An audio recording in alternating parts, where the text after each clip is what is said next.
Hey love bugs, welcome back. Hope everyone's doing okay. I'm glad you get to see my face again teaching you another reading lesson. I hope you're enjoying them. I think I'm becoming a YouTube star. Not to toot my own horn or anything, but I think I'm becoming a YouTube star. So let's look at today's reading lesson. Today's reading lesson is going to be something pretty familiar for you guys that you've done already in other reading units.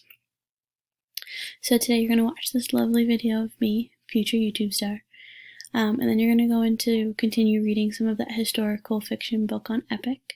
Today we're going to be looking at creating a timeline. So you can create a timeline on here. There's going to be a Google slide for you to be able to do that. Or if you'd like to do it on paper, you can do it in your notebook. That's fine too. On a piece of paper you have at home, that's fine too. But there is a template here for you to do it online. So, as a historical fiction reader, like I said before, is that this is taking place in a real time in American history. So a good historical fiction reader thinks about the main character's timeline, so the timeline that's happening for the main character, and the timeline that's happening in history. So today we're only going to look at one part of that, and tomorrow we'll look at the other part. So today we're going to be looking at our main character's timeline. So readers keep track of what's happening in their book. So we're going to follow our book's timeline today, the events of our book in chronological order. So what is a timeline? So if you think back, we did do a timeline for the American Revolution events where we watched that video about the American Revolution, and we tracked what event happened first, next, then last in the American Revolution. So it's a display of events listed in chronological order in order that they happened. So they can include dates, names, peoples, and events. So I made an example of our 4th grade year timeline on the next slide here. So it's going in chronological order. It's going in order of when it started to now. So in September, you started the 4th grade with the best 4th grade class ever. That's for my kids, Mr. Hines' kids. Sorry, you weren't in my class, love bugs. But I guess you guys are pretty good too. So in October, we had Picture Day of the Cardboard Challenge. We had our first trip to the garden. In November, we had our first family book club. We went to the reservation. We went to the Franklin Mineral Museum. We had our bark assembly. December, January, February, March, and now April, you're watching your teacher make videos of from home and putting them on YouTube. So I hope that's fun. Also in April is my birthday on the 25th. Don't forget. So this is our timeline, so you can take a look at it of what's happened during our year, but it goes in order from start to now.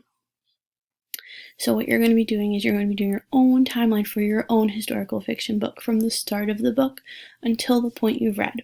So like this timeline ends in April right now because May and June haven't happened yet.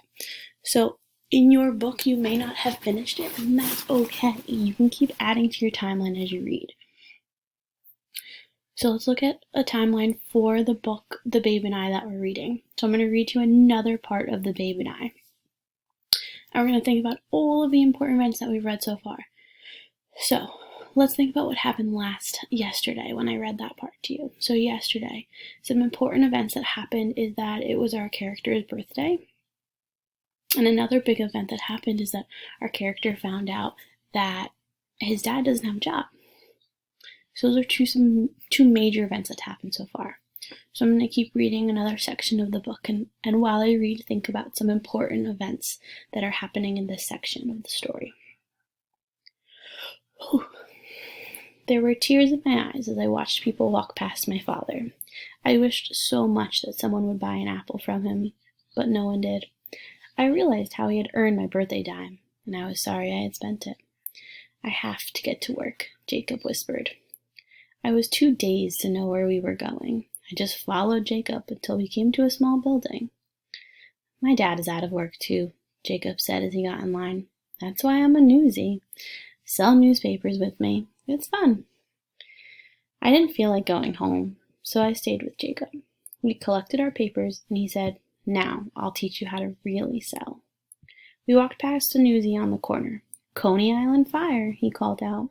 1,000 homeless. Read all about it. There were lots of people around, but I didn't see anyone buy a newspaper. Jacob and I passed other newsies calling out about the fire. Then we walked beyond the busy streets and apartment buildings. "Where are we going?" I asked. "You'll see," Jacob said.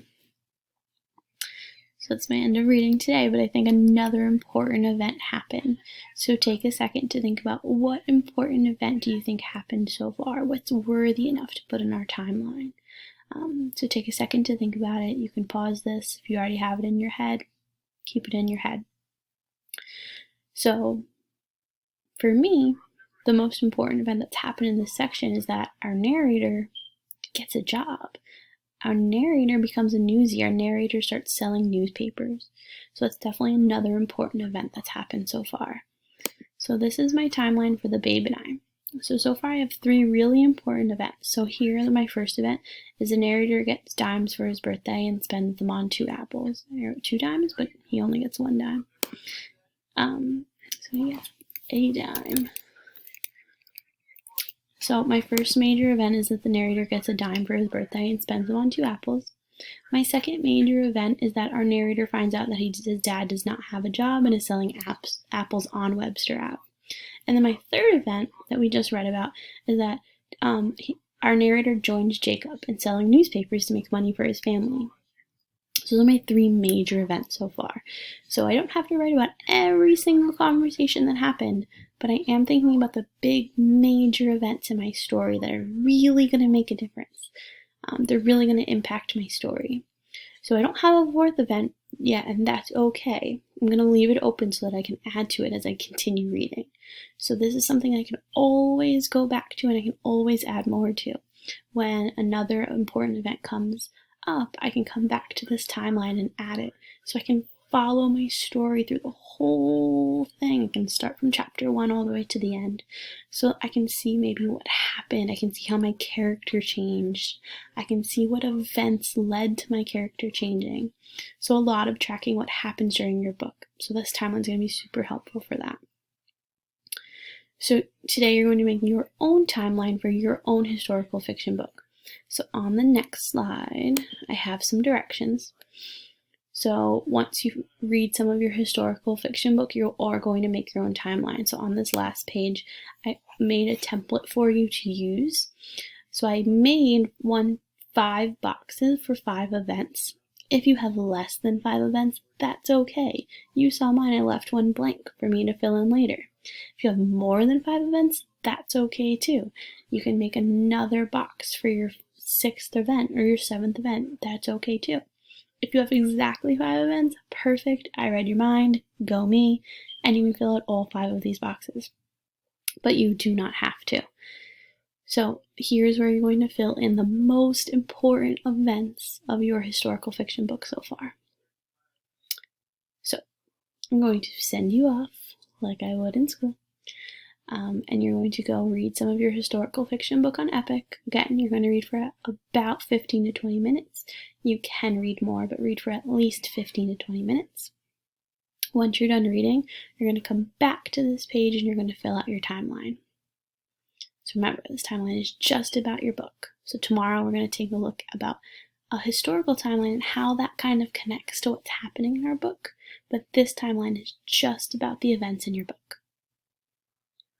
Happy reading, and hopefully see you tomorrow. If you have any questions, as always, please, please, please ask. Good luck.